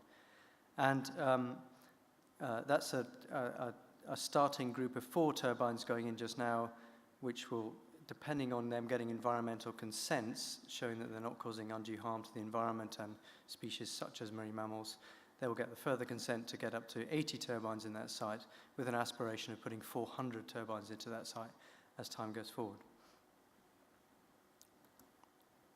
Now, the sorts of places that you might want to put tidal turbines are where the tide is moving at a reasonable speed, 2 to 4 to 6 meters per second, around places like around headlands where the tide is pushed around, or between islands and a mainland, such as where the Maygen site is, or in somewhere like an estuary mouth or an entrance to a sea loch, somewhere like that.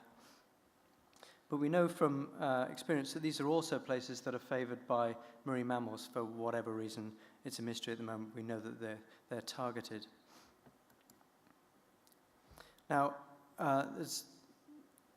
because tidal turbines are going into the sea now, there's a lot of interest in what environmental effects they might have. And one of the significant issues is their interactions with marine mammals. And if you look at all the different threats as they're listed, collisions with tidal turbine blades is one of the top threats of concern, akin to birds being struck by wind turbine blades.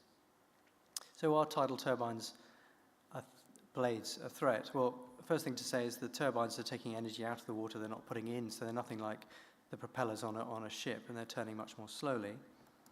Most turbines at the moment are about 12 to 22 meters in diameter, with a tip speed typically engineered up to about 12.5 meters per second. 45 kilometers per hour, or in old money, about 29 miles per hour. So if you can imagine, not nearly as fast as the near supersonic speed of a large offshore wind turbine, but certainly something to hurt if you get clunked at 29 miles an hour. And it looks like they would cause significant injury. And when I was loading these slides up, the technician that was making sure the slides looked okay in the room, he said, but that's fine, marine mammals can scoot around things like this, they can dodge them, we know that they swim around them. Not true. Marine mammals do get hit by things moving at these kinds of speed. This is the bows of various ships, and we know that marine mammals do get clunked. So to unpack that problem a little bit, what are the response options for an animal in relation to a tidal turbine plonked on the seabed? So if we assume that there's no behavioral response, so the animals just swim around completely oblivious to the turbines, they don't know they're there, they don't react, they've got two options. Well, there's two things that can happen. One is they could swim through the disc of the turning blade and miss it, or they could swim through the disc and hit it. And there's been a fair bit of modeling work, encounter rate modeling or collision risk modeling, looking at this. And the various different models usually come up with pretty similar figures, actually. And so we consider, say, porpoises on the west coast of Scotland, their density, a kind of rule of thumb number is about, you'd expect about 1 collision per month per turbine. Multiply that by many hundreds of turbines and you've got a problem.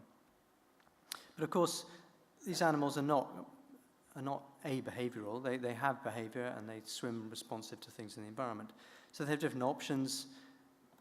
They could evade a blade, they could dodge around it at close range, actually reacting to the structures of the turbine, or they could avoid it at some larger range and actually avoid the whole structure themselves. So these behavioral responses certainly change the sort of risk that we have, and in order to actually consent the major end development, the Scottish Government had to assume a fairly high rate of behavioural avoidance add a fairly high rate of behavioural avoidance relative to the modelling of no behavioural response. Now, I've shown you several artist impressions. Here's another one of a tidal turbine. Of course, it doesn't look at all like that. It looks like this. This is what a tidal turbine would look like in Scotland, and never mind about at night. So a visual perception upstream in order to behave is really not an option for these kinds of animals. Instead, we think they're probably going to respond acoustically to the sound a tidal turbine will be producing itself. So what I'm going to do is kind of look at some of the acoustic interactions and how they might pan out. So here we have a graph of a tidal turbine, and we have its noise and the transmission loss of its sound, its mechanical sounds propagating off into the sea in front of it. And that'll be titrated against the ambient noise that's in the environment, and a dolphin swimming through the area approaching a tidal turbine will get to the point where the device noise exceeds the ambient noise, and the animal's got an opportunity with its particular hearing range of actually perceiving the turbine in front of it, and then it can choose to behave or not. So we'll call that detection distance. Working out what ambient sound is, well, these parameters in tidal areas is quite challenging, but over the years we've managed to figure out some ways of doing it. This is us recording ambient noise in a particularly aggressive tidal stream.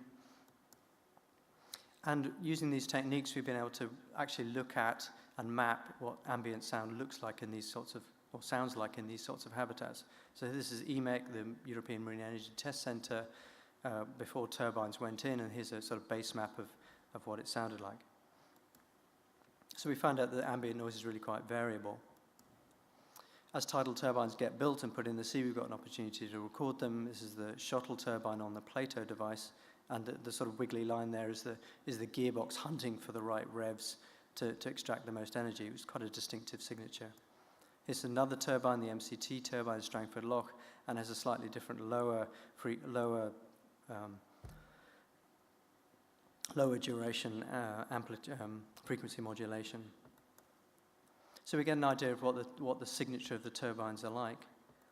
And if we put these things together, we can come up with a turbine noise soundscape, if you like. This is a plan view looking down on what a small array might be like in a channel, as perceived through the hearing range of the animal itself. And if I simplify that a bit, this is the thing we might expect. If animal responds at the point where it first hears a turbine, we might get something like this, in which case it would have an opportunity to weave its way through the turbines, responding to turbines as it hears them. But the problem with this is that the number of potential collisions is multiplied by the number of turbines that animal weaves itself past. And there's a significant concern at the moment about strike rates and consenting, and a lot of developers and also regulators wanting to really, really minimize the number of animals that could be struck by tidal turbines to allow the company to grow forward in commercial scales of many hundreds of turbines. So there's a lot of talk right now at this very moment about actually, why don't we just increase the noise the turbine's putting out, either mechanically or by adding sound, seal scarers or whatever techniques you can, to actually increase the sound and reduce that collision risk quite a lot. And there are companies actually with devices on the market for that right now. The problem is, we might have solved one problem, but we've created another one, in the sense that if we want animals to avoid an array, they're going to have to avoid the area, and they avoid the ability to go through some of these bottlenecks, and there's a habitat exclusion issue that results. So to summarize, tidal turbine noise is not just sound pollution, and perception is important to collision avoidance. We need to work out how to figure out what animals can perceive. And it is possible to quantify background noise, turbine noise, propagation, and eventually how animals respond and where they respond. So noisy machines are goodish in this respect. It's not just noise pollution. But it's very tempting at this moment to add extra noise. But if response distances are large, we're looking at barrier effects instead. I'd like to thank the funders that contributed to this work, and I'd like to finish with something I saw yesterday and I simply can't explain. Thanks for your attention.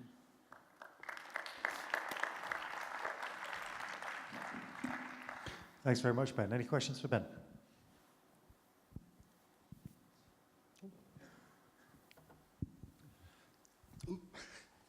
So people starting to think about increasing the noise of turbines to reduce collisions with specific turbines. Are they going as far as thinking about redesigning those arrays so that you actually give animals corridors through those noise fields to pass by?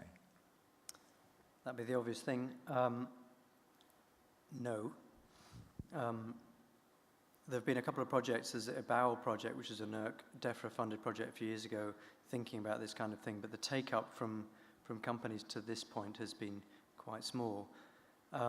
It's been really interesting to discover the thinking across the barrier between engineers and biologists. And I went to one meeting where the engineers were designing an array, and they said, of course, we won't do the fence. We won't put a tidal fence of turbines right across the bay because that'll upset the environmentalists. And actually, if you think about it, a fence of turbines in one row is actually better, because animals will be able to respond to that once, and once they get past that, they don't have to worry about it again. But if you have a series of hurdles to go through, the chances of animals misunderstanding what's going on and then sort of ricocheting into another turbine, it goes up. So we've got some ways to go in thinking about that kind of thing, but so far I've not seen evidence of it. Sophie, you have a question? Yes, I'm curious. I noticed that, like our seal collision risk models, yours seem to be based on density of porpoise. Does it not matter how animals are travelling through the area, and is that ever factored into these collision risk models? Because you can have a low density, but actually have quite a lot of animals moving past. You know, if the animals move through the area quickly, the average density of animals can be low, but the risk could be quite high. I'm curious if that ever gets factored in. Yes, the velocity of the animal moving through is actually part of it actually goes into the model. Certainly the one that I just talked about. There's a series of flavors of model, and I think the one you guys are using is pretty similar to the one that I showed up there, but they come out with similar numbers. What isn't factored in is whether it's the same animals going back and forth, whether you have sort of removal or replacement, or opportunities for animals to actually learn that the turbine's there, because once you put it in, they'll eventually get the hang of it or not. And there's a big difference if you have naive animals all the time or locals. And am I allowed to follow up with another quick one as well? If you put scarers on, making extra noise onto these turbines, is there a risk of a confusion effect for the animals as well, that just that whole area becomes so aversively noisy that they might not be able to decide which direction to turn? I think that's absolutely right. I think if you scare the animal, you have to be pretty careful about what response you actually elicit in the animal. If they start responding to the scarer rather than the actual turbine and the turbine tips and so on, then you won't get what you want. Okay, thanks very much, Ben. We'll leave it there.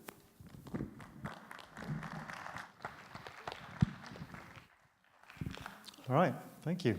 Ready for our final speaker? Alex Sansom from RSPB.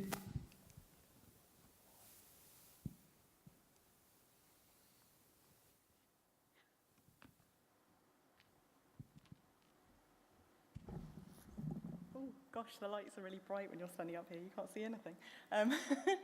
Okay, so I'm going to be talking about predicting the impacts of marine renewables on seabirds. And I'm going to be mainly discussing some of the challenges around predicting them and some of the information you might need. And I guess a lot of the other speakers have already really been discussing some of these challenges to do with this dynamic, variable environment. So just starting with an assumption that we need marine renewables because of climate change, so we need a kind of low carbon way of producing energy in the future. And in marine environments, this is kind of what we're talking about. So I think we've already talked about most of these. So tidal devices, wave power, and offshore wind farms. And I'm mostly going to be focusing on offshore wind farms because these are the things that are most widely deployed at the moment, and the things where we have kind of the best idea of the kind of process through which we try and make predictions about impacts. But a lot of what I'm saying could apply to other things, especially kind of some of the tidal devices. So why are we interested in the way in which seabirds might be affected by offshore renewables? Well, in a UK context, which is really what I'm going to be talking about as well, we've got really, really important seabird populations in UK waters. I mean, especially if you look at the gannets, it's kind of 70% of the world population. So it's really kind of great interest to understand how they're going to interact with these devices in terms of protecting these populations. And I think we've already talked about this. They're not necessarily all doing that well. So it is variable, as Paul's already said. But some species are already not really doing that well. So, you know, any additional pressure on these populations might be really critical. So we really need to understand that. So what do I mean when I'm talking about impacts?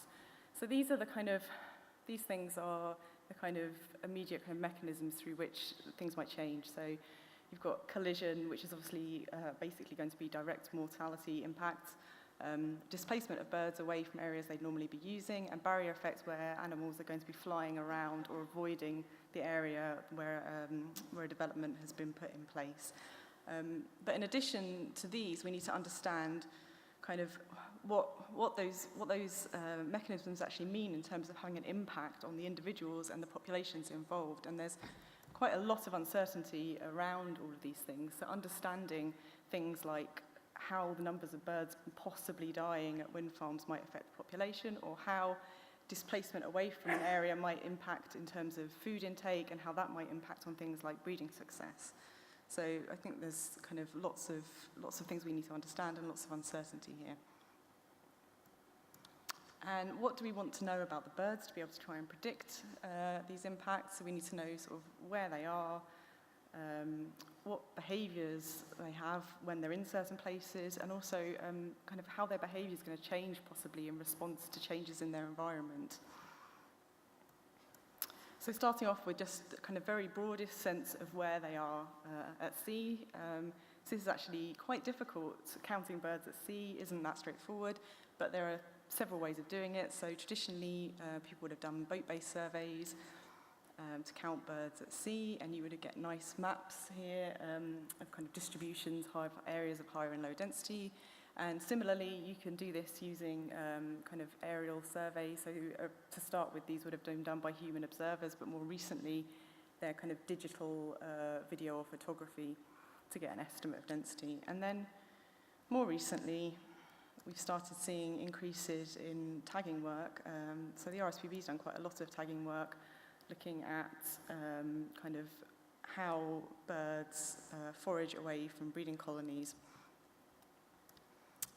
And that gives us an idea of where birds are going during the breeding season, and also kind of some maybe better idea of kind of variability between years and how these areas can change between years. And from these various different methods, you can produce maps, and these give you kind of a very broad scale of where the high and low density areas might be at sea. And you've also now got kind of different data sources. So up here, you've got, does this work? Oh yeah, okay. So up here, you've got, this is using kind of boat-based data only. This is a map where the tracking data has actually been modeled to produce a UK-wide map of where seabirds are at sea, and then this is using kind of digital aerial survey data and boat-based data combined to produce a density map. So that's great that you get these kind of broad ideas of where seabirds are, and you can do things like combining those data sources. So here's kind of essentially an overlay of different data sources to give you an idea that, A, they agree with each other. So if you've got data from different data sources, you kind of want to know, you know, are they telling us completely different things, or is there consistency there? So that's really useful. And also, can different data sources tell us different things? So that's great. And this might give you an idea broadly of where you think the impacts might occur. But then kind of drilling down to look kind of more what might happen on individual sites. You want to get an idea of things like collision risk, which is really handily. We've already had a bit of an introduction to, so that helps me. I don't have to explain as much, but we want to understand, again, how many birds are there on your specific area that you're interested in, where the collision risk might happen. The height they're flying at in terms of offshore wind is really important, because obviously we need to know whether they're basically within the risk zone where the blades of the turbines are. And flight speed is really, really important in determining collision risk as well. And also behavioural avoidance. And I'm talking both about the kind of avoidance further away from wind farms and turbines, but also kind of last minute changes, so kind of all in one thing. And just to show, so Liz Masden at UHI did some work looking at collision risk models, so the most commonly used band model that's used in offshore wind farms, and looking at which elements of it were kind of were sensitive to the input. So this is sensitivity analysis, and you can just see that the things I was talking about, so stuff like density, flight speed, and avoidance are all really important in kind of determining what number you get out at the end of the model, so your prediction of how many birds are going to collide. So flight height is really tricky to measure by human observers, but that's kind of how it's been done in the past. So the way that you would normally have measured flight height would have been on your Seabird at Sea survey, and you would have just looked at the bird and put it into a band. And that's really difficult when your environment sort of looks a bit like that, and you've got no landmarks, and it's really hard to be accurate, and to validate what you've done is really, really difficult. So there's quite a lot of uncertainty about how accurately you might be able to measure flight height. So that's one challenge. But more recently, people have kind of taken that data, so this is still using kind of the same sort of data, but at least modelled it to try and get an idea of kind of how variable that is, and also this sort of thing is really, really useful for sites where maybe you don't have a lot of site-specific flight data, but you want to know roughly for that species what sort of height it normally flies at. And then going back to more tagging data, you can get a lot more really useful information from tags about flight heights. And also this study in particular shows how kind of the activity, the behaviour of the bird will also mean that the flight height varies. So if they're feeding, the flight height is actually higher than when they're just commuting. And these sorts of tagging data can also give you information about things like flight speed, which is also really important, as I've already mentioned. And this is just becoming more common, so just some more examples of other species and modelling flight heights to get a more accurate estimate of what flight height might actually be. And you can do really cool stuff with tagging data, like looking at interactions with wind farms and how that varies as well. So again, that variability between years. And avoidance is really tricky, because what you want to understand about avoidance is how is the bird going to behave when it's kind of encounters a wind farm or a turbine, and when you're doing a collision risk model, you've already said you're kind of having to make lots of assumptions about what that's going to be because you put this avoidance rate in. And I think like one really big step forward is going to be trying to measure this at wind farms that have already been constructed. So to try and look at what the actual avoidance rates are and what the behaviour of the birds actually is in response to wind turbines. And I think we're just starting to make a bit more progress on this kind of whole area of assessing risk. And then some of the other impacts, we know a bit more about some of these. So we've already got some evidence that there are barrier effects. So that's a map of some eider ducks flying around turbines, and displacement is quite well documented in things like red-throated divers. But again, so although we have good evidence that some of this stuff's happening, we still need to understand what it actually means. So, you know, when these birds are displaced, does that mean they've lost out on the best foraging areas, or does it mean they can go and find somewhere else to forage, and is it actually going to have an impact on their survival? And also, how long are these effects going to occur for? So you're taking your possible impacts and you're wanting to ask the question, kind of what's the population effect going to be? So you've already got a situation where you've got lots of uncertainty maybe about some of these things, but you're starting to get a better handle on what might be going on here, and then trying to feed them in to a population level model where you want to ask kind of what's going on at a colony level or a population level, and that can be quite hard given all the uncertainty around it. And it leads to problems like this, where people, so some of my colleagues have written this paper, but essentially saying that sometimes you don't have enough evidence when you're doing your impact assessment, and some of the assumptions you're making means that you're basically not producing a kind of very reliable assessment of what might be going on at a wind farm, what the impacts might be. But I don't want to end on a really negative note, because I think that this just suggests that we can kind of try and fill some of these holes in the knowledge gap by collecting more data. So we've already started doing this. So the tagging data is providing really good information on flight heights, and there's work going on looking at avoidance rates at wind farms using radar data and video footage data, and also kind of collaborating so that when you have these kinds of new information and better data and better maps of things like distributions and better information about behaviour, it actually feeds into the impact assessment process and the predictions that get kind of pulled out from that. And I think kind of Paul already mentioned this, but collaborations between academics, NGOs, and the industry as well, so that everyone can agree on the best way forward, because the more certainty you can have about your predictions about impacts, the kind of better it is for everybody in terms of kind of the placement of these schemes and getting them consented, and kind of better understanding of risk, which means that you can maybe better understand how to mitigate for it. So things like understanding flight heights to then try and mitigate for collision risk by raising turbines to a height where birds won't be so much at risk. So just like to say thanks for listening, thanks for inviting me, and thanks to some of my colleagues who helped me put together this talk.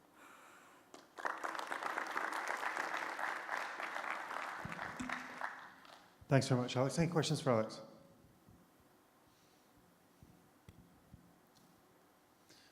Alex, what do you think is then the biggest gap then in this uncertainty? What do we need to do first? Well, it depends which question you're trying to answer. I think probably understanding some of the population level processes is really important. So things like even just understanding whether the demographic rates of birds are going to change in response to some of these changes in the environment. I think that's really important, because when you're trying to make predictions over about long-term population trends, that's the kind of thing you really need to understand. Okay, do we have any more questions? Okay, thanks very much, Alex. Okay, thank you.